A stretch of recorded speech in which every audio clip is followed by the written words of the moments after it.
আসসালামু আলাইকুম। আমি মোহাম্মদ সৈকত হোসেন অনিক। গত ভিডিওতে আমি আপনাদেরকে দেখিয়েছিলাম একেবারে লো বাজেটের একটি প্লান্টের ট্যাঙ্ক। তো যেহেতু কাজটা অনেকেই পছন্দ করেছিলেন, তাই আজকের ভিডিওতে আমি আমার আরও একটি প্লান্টের ট্যাঙ্ক সেটআপের ভিডিও আপনাদের সামনে তুলে ধরার চেষ্টা করব। আশা করি ভিডিওটা সকলেরই ভালো লাগবে ইনশাআল্লাহ। আজকের ভিডিওতে আমি এই 12 কিউব ট্যাঙ্কটাকে প্লান্টেড করে দেখাবো। আশা করি সকলের অনেক বেশি ভালো লাগবে। ডেকোরেশনের শুরুতে আমরা ছোট একটি লাইট অ্যাড করে দিলাম ট্যাঙ্কে। এরপরে ট্যাঙ্কের নিচের লেয়ারের জন্য আমরা এই গার্ডেন সয়েলটা ব্যবহার করব। এটা খুবই সাধারণ, আপনারা যে কোনো নার্সারিতে গেলেই খুঁজে পেয়ে যাবেন। তো আমরা প্রথমে এই গার্ডেন সয়েলটা অ্যাকুরিয়ামের নিচের লেয়ার হিসেবে ব্যবহার করব এবং এরপরে হচ্ছে সিলেট বালি অথবা হোয়াইট স্যান্ড আপনারা ইউজ করতে পারেন, যে কোনো একটা। আমরা এখানে প্রথমে গার্ডেন সয়েল এবং পরবর্তীতে হচ্ছে সেখানে সিলেট বালি ব্যবহার করব। ট্যাঙ্কটা আমি আমার স্টুডেন্টের বাসাতে সেট আপ করতেছিলাম। স্টুডেন্টের শখ হয়েছিল যে একটা প্লান্টের ট্যাঙ্ক করবে, তাই আমি ওকে সেট আপটা করে দিচ্ছিলাম। তো ট্যাঙ্কের পিছন দিকটাতে আমি মাটির লেয়ারটা একটু বাড়িয়ে রেখেছি এবং সামনের দিকটাতে যেহেতু প্লান্ট কম যাবে, তাই এখানে মাটির লেয়ারটা কম হলেও অসুবিধা নাই।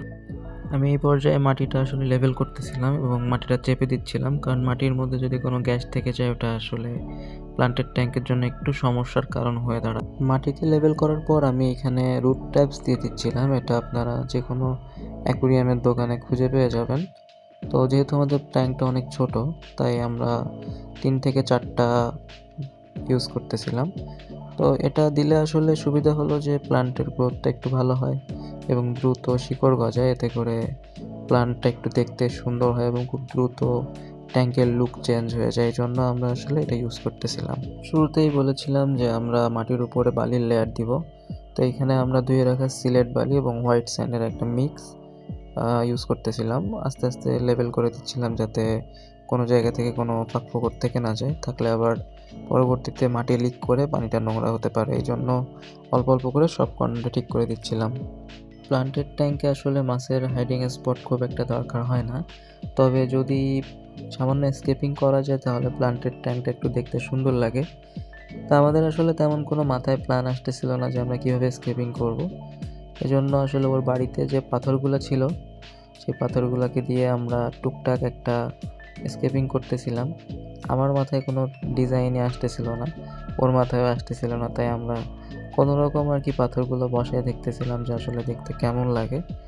তো আস্তে আস্তে বসানোতে ভালোই লাগতেছিল। অনেকের হয়তো অতটা ভালো লাগবে না, তবে আমাদের টুকটাক ডিজাইনটা ভালোই লাগছে। স্বাভাবিক ছোটোখাটো অ্যাকুরিয়ামের জন্য ডিজাইনটা যথেষ্ট সুন্দর। এবারে প্লান্ট অ্যাড করার পালা। আমরা এখানে প্রায় 11টা ভ্যারাইটির প্লান্ট অ্যাড করেছিলাম অ্যাকুরিয়ামটাতে। আমি পিছনে একেবারে কোণার দিকে জাঙ্গল বেল লাগাচ্ছিলাম, কারণ জাঙ্গল বেল আসলে ঘাসের মতো শিকড়ের সাহায্য গ্রো করে। তাই জাঙ্গল বেল পিছন দিকে দিলে যে সুবিধাটা, যে ও আস্তে আস্তে পিছন দিকটা ভরে ফেলবে, যাতে করে অ্যাকুরিয়ামের একেবারে ব্যাক সাইডটা দেখতে খুবই সুন্দর লাগবে। এখানে মজার ব্যাপার হচ্ছে আমরা অ্যাকুরিয়াম সেট আপ করতেছিলাম ঠিকই, কিন্তু আসলে প্লান্ট লাগানোর জন্য তেমন কোনো যন্ত্রপাতি আমাদের কাছে ছিল না। তাই আমি এখানে আঙুল দিয়ে গর্ত করে করে গাছগুলো লাগাচ্ছিলাম, যেটা আসলে ঠিক না। আপনারা যারা প্লান্টের ট্যাঙ্ক করবেন তারা অবশ্যই ইনস্ট্রুমেন্টগুলা নিয়ে তারপরে গাছগুলো লাগাবেন, না হলে গাছের গোড়ায় ক্ষতি হবে। তো অল্প অল্প করে আমরা অ্যাকুরিয়ামের সব সাইডগুলোতে গাছগুলো পুঁতে দিচ্ছিলাম। এতে কোথায় কোন গাছটা দিতে হবে অল্প অল্প করে প্ল্যান করে করে সেই গাছগুলো আমি আঙুল দিয়ে আস্তে আস্তে পুঁতে দিচ্ছিলাম। গাছ অ্যাড করার পরে ফাইনাল লুকটা ছিল এমন। এখানে আমরা প্রায় 11টা ভ্যারাইটির গাছ অ্যাড করছিলাম, এটা দেখতে আসলে খুবই সুন্দর লাগতেছিল।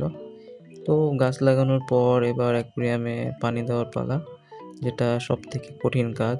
কারণ গাছ লাগানোর পর পানি দিতে গেলে অনেক সময় গাছ উঠে যাবে, পানি ঘোলা হয়ে যাবে। এই জন্য আমরা ধীরে ধীরে একটা পলিথিনের সাহায্যে তার উপরে আস্তে আস্তে করে পানি দিয়ে অ্যাকুরিয়ামটা পুরোপুরি ভরতেছিলাম। তো পানি দেওয়ার ক্ষেত্রেও আমার স্টুডেন্ট আমাকে অনেক হেল্প করছে, কারণ বারবার বালতি ভরে ভরে পানি আনতে হচ্ছিল এবং ও বারবার পানিগুলো এনে দিচ্ছিল। সম্পূর্ণ পানি দেওয়ার পর ট্যাঙ্কটা দেখতে কিছুটা এমন লাগতেছিল, একটু ঘোলা ঘোলা ভাব থাকবে, তবে এটা আস্তে আস্তে আমাদের ফিল্টার পরিষ্কার করে ফেলবে।